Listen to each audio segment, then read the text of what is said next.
Hello student, स्वागत है आप सभी का आपके अपने चैनल गॉड क्लासेस पर। तो बच्चों, आपकी सीयूटी की प्रिपरेशन के लिए जो हमारी सीरीज चल रही है super 30 MCQ plus basic concept, उसमें आज हम बात करने वाले हैं index number and the time based data.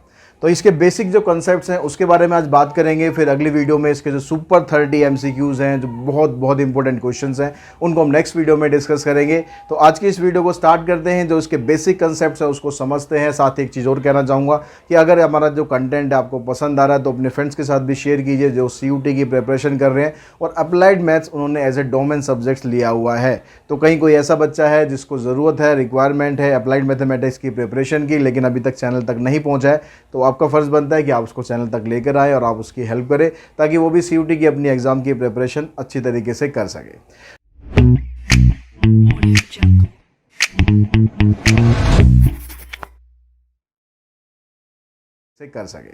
तो स्टार्ट करते हैं। सबसे पहले जो बेसिक कंसेप्ट के बारे में अगर हम बात करें इसमें, तो इंडेक्स नंबर के बारे में आपको पता हुआ कि भाई इंडेक्स नंबर क्या होता है। तो index number is a specialized average design to measure the change on the level of an activity और आइटम इधर विद रिस्पेक्ट टाइम और द ज्योग्राफिकल लोकेशन और सम अदर कैरेक्टरिस्टिक।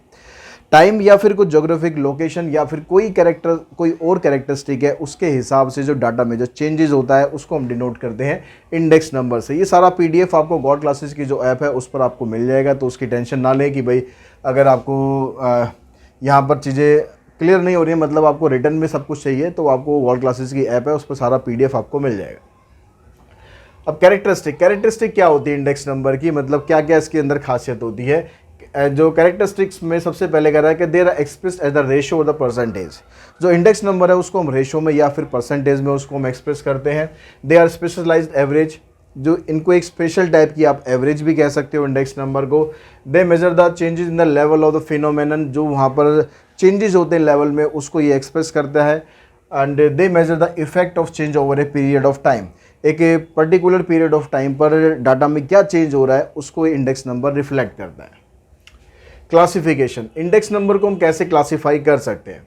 सबसे पहले कहता है index number are classify as the price index number निकाल सकते हैं, क्वांटिटी इंडेक्स नंबर निकाल सकते हैं, वैल्यू इंडेक्स नंबर निकाल सकते हैं, स्पेशल पर्पस इंडेक्स भी निकाल सकते हैं। डिपेंड करता है कि आपसे क्या पूछा गया है, वही आपको इंडेक्स नंबर फाइंड करना है। Method of construction of index number, index number को बनाने के क्या क्या तरीके होते हैं।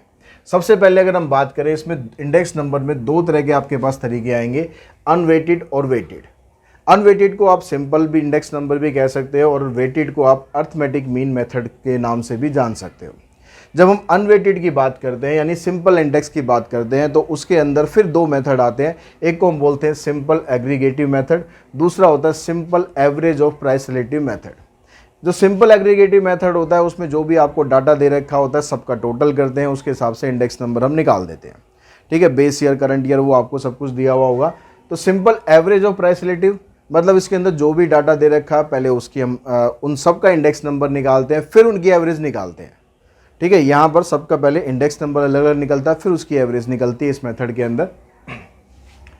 और वेटेड के अंदर वेटेड एग्रीगेटेड मेथड होता है और weighted average of price relative method होता है। बस फ़र्क क्या हो जाता है वेटेड में और अनवेटेड में, फ़र्क क्या हो जाता है, यहाँ पर आपको क्वांटिटी भी दी होती है, प्राइस के साथ साथ आपको यहाँ पर क्वांटिटी भी दी होगी। अब सबसे पहले मेथड की बात करते हैं भाई, सिंपल एग्रीगेटिव मेथड। तो सिंपल एग्रीगेटिव मेथड का फार्मूला क्या होता है, ये इंडेक्स नंबर को शो करते हैं। 0 का मतलब है बेस ईयर और 1 का मतलब है यहाँ पर करंट ईयर। अब यहाँ पर कहता है फार्मूला है सिग्मा पी आई अपॉन में सिग्मा पी जीरो, यानी जो करंट ईयर का प्राइस आपको दे रखा है उसका टोटल करना है, जो बेस ईयर का प्राइस दे रखा है उसको टोटल करना है, इनटू में 100 करना है। उससे आपके पास सिंपल एग्रीगेटिव मेथड से प्राइस इंडेक्स नंबर निकल जाएगा। दूसरा मेथड है simple average of price relative method. यहाँ पर हमने क्या करा, पहले हमने P1 अपॉन P0 इंटू में 100 करके सबका जो भी डाटा दे रखा है सबका अलग अलग इंडेक्स नंबर निकाला, फिर उसका किया हमने सम करने के बाद जितने इंडेक्स नंबर थे हमने n से कर दिया डिवाइड, तो वो हमारे पास फार्मूला बन गया simple average of price relative method का। नेक्स्ट मेथड आता है वेटेड एग्रीगेटिव मेथड। अब वेटेड एग्रीगेटिव मेथड में एक तो सीधा सीधा तरीका ये होता है कि भाई जो आपको वेट दे रखा है वो आपने, देखो ये वाला फार्मूला बेसिक फार्मूला आपका ये है, ये फार्मूला आपको याद है तो बाकी सारे फार्मूले मैं आपको बताता हूँ कैसे आपको याद करने हैं। आपके पास जो मेन फार्मूला है वो कौन सा है, ये वाला फार्मूला हमारा मेन है। अब जब हम वेटेड एग्रीगेटिव मेथड निकालते हैं तो आपको क्या करना है, P1 के साथ W मल्टीप्लाई कर देना है, P0 के साथ भी W मल्टीप्लाई कर देना है, और वो मल्टीप्लाई करने के बाद फिर उसका सम निकालना है, यहाँ पर भी सम निकालना है, इनटू में कर देना है 100। तो ये आ गया आपके पास वेटेड एग्रीगेटिव मेथड। अब वेटेड एग्रीगेटिव मेथड के अंदर कुछ और मेथड भी होते हैं, जो कि यहाँ पर सबसे पहला मेथड है वो लेस पियर्स इंडेक्स नंबर। तो यहाँ क्वेश्चन में आपसे पूछा जाएगा कि वही फार्मूला पूछा जाएगा या इस मेथड से आपको इंडेक्स नंबर फाइंड करना होगा, जो भी होगा वो आपसे क्वेश्चन में पूछा जाएगा। इस मेथड में क्या होता है, जो क्वांटिटी ऑफ बेस ईयर है उसको हम लेते हैं एज ए वेट, ठीक है, ये नाइट नहीं, एज ए वेट। जो बेस ईयर की क्वांटिटी आपको दे रखी होगी उसको हम एज ए वेट कंसीडर करते हैं। अब यहाँ पर क्या करना है, जो ये वेट था यहाँ पर दोनों जगह, बस वेट की जगह आपको क्या कर देना है, यहाँ पर Q0 कर देना दोनों तरफ। Q0 का मतलब weight of base year quantities. और जब हम दूसरा मेथड लेते हैं पाशे इंडेक्स नंबर, इसके अंदर क्या होता है, जो क्वांटिटी ऑफ करंट ईयर वो आपको लेनी है एज ए वेट। तो फार्मूले में क्या चेंज हो गया, वहाँ पर Q0 था दोनों में, यहाँ पर आ जाएगा Q1, ठीक है, बस इतना सा ही फर्क आएगा। तो इसमें इस फार्मूले की हेल्प से आपने ये फार्मूला याद कर लिया, इसकी हेल्प से आपने ये भी याद कर लिया और ये भी याद कर लिया, तो बड़े इजीली आप फार्मूले याद कर सकते हो। उसके बाद आता है फिशर आइडियल इंडेक्स नंबर। ज़्यादातर क्वेश्चन जो होते हैं ना फिशर आइडियल से आते हैं। फिशर आइडियल इंडेक्स नंबर का मतलब क्या होता है कि geometric mean of Laspeyres and Paasche index number is known as the Fisher ideal index number.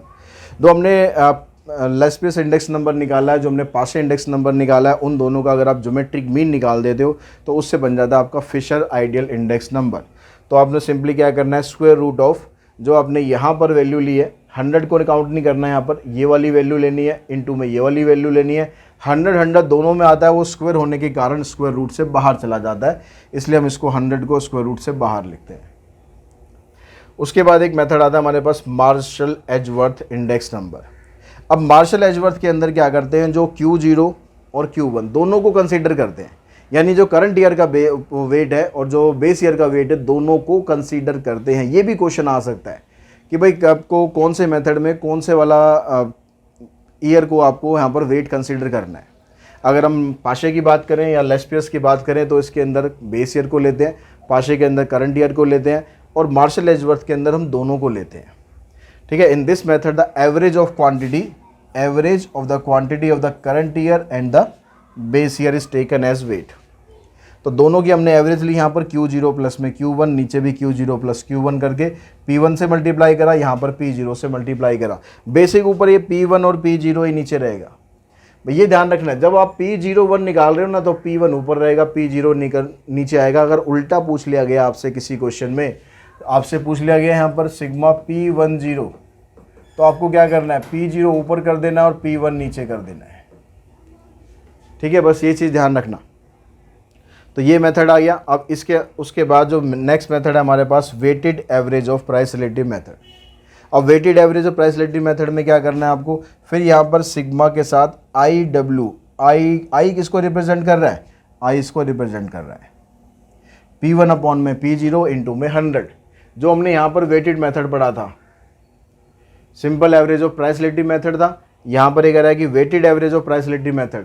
तो दोनों में फ़र्क क्या आ रहा है, यहाँ पर ये जो P1 अपॉन में P0 आ रहा है, इसको आपको वेट से मल्टीप्लाई और कर देना है, यानी ये जो पूरी टर्म आ रही है इसको आपको वेट से मल्टीप्लाई कर देना है, और नीचे जो वेट का टोटल है वो आपको ले लेना है। तो आपके पास बन जाएगा weighted average of price relative method. सारे फार्मूले एक दूसरे से लिंक्ड है, अगर आप एक फार्मूला ढंग से याद कर लोगे तो बाकी फार्मूले आपको उसी तरीके से याद हो जाएंगे, बड़े इजीली याद हो जाएंगे, ठीक है। उसके बाद नेक्स्ट कंसेप्ट पे चलते हैं, test of adequacy of index number. आपसे टेस्ट पूछे जा सकते हैं कि भाई कौन कौन से टेस्ट होते हैं जिससे हम इंडेक्स नंबर की एडिक्वेसी फाइंड कर सकते हैं, इंडेक्स नंबर आपने सही बनाया नहीं बनाया। तो उसके लिए हमारे पास जो मेथड होते हैं वो अलग अलग टेस्ट होते हैं, unit test, time reversal test, factor reversal test, circular test. अगर आपके सिलेबस की बात करें तो इसमें यूनिट टेस्ट या टाइम रिवर्सल टेस्ट ही होता है, ठीक है। लेकिन नाम आपको पता होने चाहिए, नाम हो सकता है आपसे पूछ लिए जाए सारे, तो नाम आपको पता होने चाहिए। और इसमें से जो टाइम रिवर्सल टेस्ट है उसको हम फाइंड कर लेते हैं। उसको फाइंड करने का तरीका क्या होता है, अगर हम P01 निकालें या P10 निकालें तो आंसर हमेशा उसका 1 के बराबर आना चाहिए। अगर ऐसा होता है तो टाइम रिवर्सल टेस्ट उसको सेटिस्फाई करता है। और टाइम रिवर्सल टेस्ट कौन से मेथड को सेटिस्फाई करता है, फिशर आइडियल इंडेक्स नंबर को ये टेस्ट सेटिस्फाई करता है, ठीक है। उसके बाद जो नेक्स्ट कंसेप्ट है इंडेक्स नंबर के बाद, वो है टाइम सीरीज़। अब टाइम सीरीज़ में ये सारा लंबा चौड़ा हम इसमें सब कुछ डिस्कस नहीं करेंगे, या सब पीडीएफ में आप पढ़ लेना क्या क्या यहाँ पर लिखा हुआ है। जो मेन पॉइंट है मैं आपको वो बता रहा हूँ।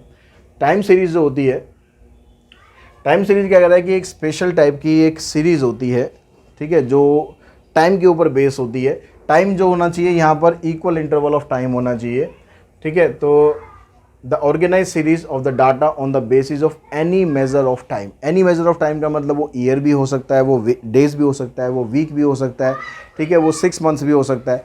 वो डिपेंड करेगा कि डाटा आपको किस तरीके से दिया हुआ है। तो उससे हम क्या करते हैं, जो भी आपको जो डाटा दे रखा होता है उस डाटा से हम एक सीरीज़ बनाते हैं। उस सीरीज़ बनाने, जैसे हम नॉर्मली क्या करेंगे, जैसे अब मान लो सेंसस काउंट होता है, जनसंख्या काउंट होती है, ठीक है। उसका जो टाइम लिमिट होता है उसके हिसाब से हर उतने साल के बाद वो आपकी जनसंख्या वो काउंट होती रहती है।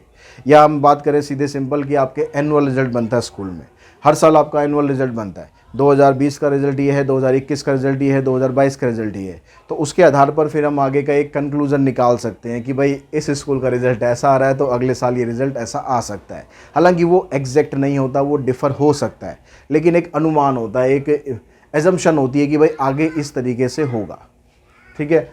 अब यहाँ पर जो टाइम सीरीज़ होती है, जैसे हमने यहाँ पर अभी डिस्कस किया, टाइम सीरीज़ किस लिए काम आती है? पैटर्न रिकॉग्नाइजेशन कि पैटर्न क्या बन रहा है, वेदर फोरकास्टिंग, लेकिन अक्सर हमारी जो वेदर फोरकास्टिंग है अक्सर ख़राब हो जाती है। आज वेदर कास्टिंग थी कि भाई आज बारिश होगी, कल ऑरेंज अलर्ट होगा, पता नहीं होगा या नहीं होगा। ये वीडियो हो सकता है आपके पास एक आध दिन बाद आए। अर्थक्वेक प्रेडिक्शन एस्ट्रोनॉमी में यूज़ होती है। तो ये टाइम सीरीज़ का जो पैटर्न बनता है, इनसे आप इन चीज़ों में इनको यूज़ कर सकते हो। कंपोनेंट ऑफ टाइम सीरीज़, अब इसके अंदर कंपोनेंट्स क्या होते हैं? ये 4 कंपोनेंट इसके अंदर होते हैं। एक ट्रेंड कंपोनेंट, एक साइक्लिकल कंपोनेंट, एक सीजनल कंपोनेंट और एक इर्रेगुलर कंपोनेंट। अगर हम ट्रेंड कंपोनेंट की बात करें तो ट्रेंड कंपोनेंट में क्या होता है, इसमें हर दिन या हर घंटे या हर वीक या हर साल उसके हिसाब से जो भी एक रेगुलर इंटरवल है, ऐसा नहीं कि कुछ आपने आवर्स में ले लिया, कुछ आपने डेज में ले लिया, ऐसा नहीं। एक रेगुलर इंटरवल ऑफ टाइम पर जो भी आप डाटा कलेक्ट करोगे और उससे जो एक डाटा के अंदर जो फ्लक्चुएशन आती है ना, यहाँ पर डाटा के अंदर कोई बहुत ज़्यादा फ्लक्चुएशन नहीं होती है। ग्रेजुअली डाटा या तो ऊपर जाता है या फिर नीचे जाता है, ग्रेजुअली शिफ्टिंग होती है, एकदम ड्रास्टिक चेंजेस नहीं होते, ठीक है, धीरे धीरे चेंजेस होते हैं ट्रेंड एनालिसिस के अंदर। यानी जो सिंपल ट्रेंड भी आप इसे बोल सकते हो, और इसको डिनोट करते हैं हम टी से। तो इसके अंदर डाटा ना एकदम से फ्लक्चुएट नहीं होता है, उसमें एक पैटर्न बनता है और धीरे धीरे वो डाटा जो है ऊपर की तरफ बढ़ेगा या नीचे की तरफ बढ़ेगा, वो डिपेंड करेगा क्या आपको डाटा दे रखा है। साइक्लिकल कंपोनेंट में क्या होता है, जैसे साइकिल के पैडल होता है, साइकिल का पैडल एक बार नीचे गया, एक बार ऊपर आया, फिर नीचे गया, फिर ऊपर आया, तो वहाँ पर ड्रास्टिक चेंज होता है, वहाँ पर साइक्लिकल पैटर्न बनता है, ठीक है। वो जो जहाँ पर साइक्लिकल पैटर्न बनेगा वहाँ पर हम यूज़ करते हैं साइक्लिकल कंपोनेंट, ठीक है। जैसे डिपेंड करता है कि भाई जैसे शेयर मार्केट होती है, शेयर मार्केट में आपने एक शेयर खरीदा, बड़ी उम्मीदों के साथ से आपने शेयर खरीदा, यार शेयर कल को अप जाएगा, लेकिन कुछ ना कुछ मार्केट में ऐसा हो गया, शेयर गया आपका धड़ाम, तो एकदम ड्रास्टिक चेंज हो गया। आपने सोचा कुछ था, हो कुछ गया। हो सकता है कि जितना आपने सोचा था शेयर उससे ऊपर चला जाए, ओवर प्रॉफिट हो जाए, बल्ले बल्ले हो जाए। तो वो डिपेंड करता है कि भाई सिचुएशन क्या है, ठीक है। अगर हम देखो अपने चैनल की बात करें, जब आपके सीबीएसई एग्जाम चल रहे थे तो एकदम व्यूज़ का जो काउंट था ना एकदम ऊपर गया, अब मैं खुश हो गया, बहुत बढ़िया व्यूज़ आ रहे हैं, बहुत बढ़िया व्यूज़ आ रहे हैं। लेकिन जैसे ही एग्ज़ाम आपका खत्म हुआ, अगले दिन वो व्यूज़ गए धड़ाम, ठीक है। और कुछ बच्चे तो ऐसे थे जिन्होंने अनसब्सक्राइब भी कर दिया चैनल। वो चलो कोई बात नहीं, वो सबका अलग अलग अपना अपना वो है, तरीका है। लेकिन जो आपका जो साइक्लिकल कंपोनेंट होता है ना, वो इस तरीके से काम करता है कि भाई आपको एकदम से कोई भी चीज़ में चेंज आ जाता है, ठीक है, वो एकदम फिर वो धड़ाम हो जाता है। उसके बाद फिर नेक्स्ट इसको हम डिनोट करते हैं कैपिटल सी से। उसके बाद आता है सीजनल कंपोनेंट। यहाँ पर भी डाटा में फ्लक्चुएशन तो होता है, लेकिन सीजनल होता है, ऐसा नहीं कि एकदम से ड्रास्टिक हो जाता है। सीजनल चेंजेस होते हैं। सीजनल चेंजेस का मतलब है कि भाई जैसे मान लो आपकी कोई शॉप है, जिसमें आपको विंटर कलेक्शन आपके पास है।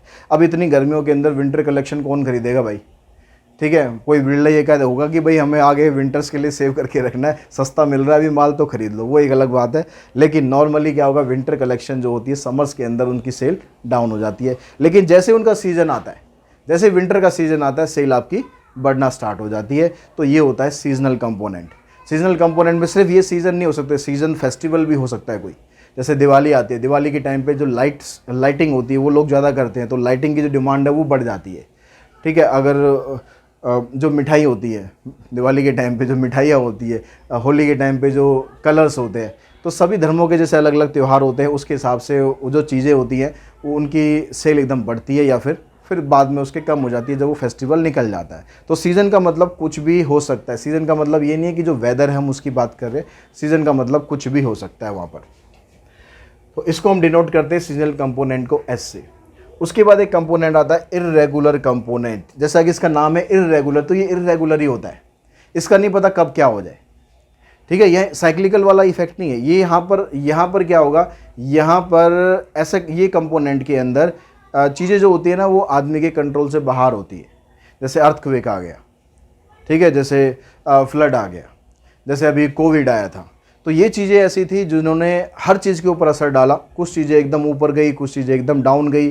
ठीक है, मेडिकल फील्ड की बात करेंगे, कोविड के टाइम में मेडिकल फील्ड की बहुत डिमांड होगी, दवाइयों की बहुत डिमांड होगी, लेकिन बाकी जो बिज़नेस थे वो ठप हो गए। स्कूल्स बंद हो गए, फैक्ट्रीज बंद हो गई, बहुत से लोगों का कामकाज चला गया। ठीक है, वो क्या थी, वो सिचुएशन ऐसी जो आदमी के बस की नहीं थी, वो एकदम बाहर हो रही थी। वो बाद में उसके टीके वीके आए हैं, वो एक अलग बात है। फिर हमने थोड़ा सा उस पर काबू करने की कोशिश करी है और हो सकता है आने वाले टाइम में ये बिल्कुल काबू में आ जाए, टेंशन लेने की कोई बात ही नहीं है। तो इसको हम बोलते हैं इर्रेगुलर कंपोनेंट। अब ये सारे जो कंपोनेंट हैं, इन कंपोनेंट के हिसाब से आपने क्या करा, आपने टाइम सीरीज़ को एनालाइज किया। अच्छा, इसमें ज़्यादा कंसेप्ट ही ख़त्म हो गया, ऊपर कुछ नहीं है। टाइम सीरीज़ को जब हम एनालिसिस करते हैं तो टाइम सीरीज़ को जो भी उसका ट्रेंड होता है उस ट्रेंड के हिसाब से हम उसको एनालाइज करते हैं। एनालाइज करने के बाद फिर हम एक प्रेडिक्शन करते हैं, हम एक अनुमान लगाते हैं कि आगे इस तरीके का होगा। ठीक है, अब इसके अंदर दो तरीके के मॉडल काम करते हैं। एक पहला मॉडल होता है यहाँ पर एडिटिव मॉडल और एक होता है मल्टीप्लिकेटिव मॉडल। अब इनके क्वेश्चन वोश्चन कुछ नहीं है मॉडल के, बस आपको मॉडल के एडिटिव मॉडल के अंदर क्या होता है कि जब ये जितने भी कंपोनेंट होते हैं इन सब का अगर आप सम करोगे तो सम करने पर आपके पास जो ओरिजिनल कंपोनेंट है, ओरिजिनल वैल्यू है, उसके बराबर वैल्यू आ जाए, तो उसको हम बोलते हैं एडिटिव मॉडल। और मल्टीप्लिकेटिव मॉडल में क्या होता है, जितने भी कंपोनेंट है अगर उन सबको मल्टीप्लाई करेंगे तो मल्टीप्लाई करके आपके पास ओरिजिनल वैल्यू आ जाती है, उसको बोलते हैं यहाँ पर हम मल्टीप्लिकेटिव मॉडल। तो इंडेक्स नंबर और टाइम बेस्ड सीरीज़ के अंदर बस इतना सा ही कंसेप्ट है, बहुत ज़्यादा लंबा कंसेप्ट है नहीं। तो बड़े आराम से आप ये सारा का सारा कंसेप्ट पढ़ सकते हो, समझ सकते हो, याद कर सकते हो। अगली वीडियो में जो इसके क्वेश्चंस है वो हम डिस्कस करेंगे कि इसमें किस किस तरह के क्वेश्चंस आते हैं। ज़्यादातर इसमें थ्योरेटिकल क्वेश्चंस की ही संभावना है। अगर हम उसके न्यूमेरिकल क्वेश्चंस की बात करें तो इसमें आपको इंडेक्स नंबर फाइंड करना होगा, बस इतने ही क्वेश्चन है, बाकी सारी की सारी थ्योरी है। तो थ्योरी इसकी आप अच्छे तरीके से पढ़ लेना ताकि आपको एग्ज़ाम में किसी तरह की दिक्कत ना आए। और चैनल के साथ इसी तरह अपना प्यार बनाए रखें और ज़्यादा से ज़्यादा चैनल को शेयर करने की कोशिश करें। सब्सक्राइब अभी तक नहीं करा है तो सब्सक्राइब करके रखें, बेल आइकन को प्रेस करके रखें ताकि आगे आने वाली जो वीडियोज़ हैं वो भी आप तक हम तुरंत पहुँचा सकें। तो आज की इस वीडियो में इतना ही। Thanks to all of you.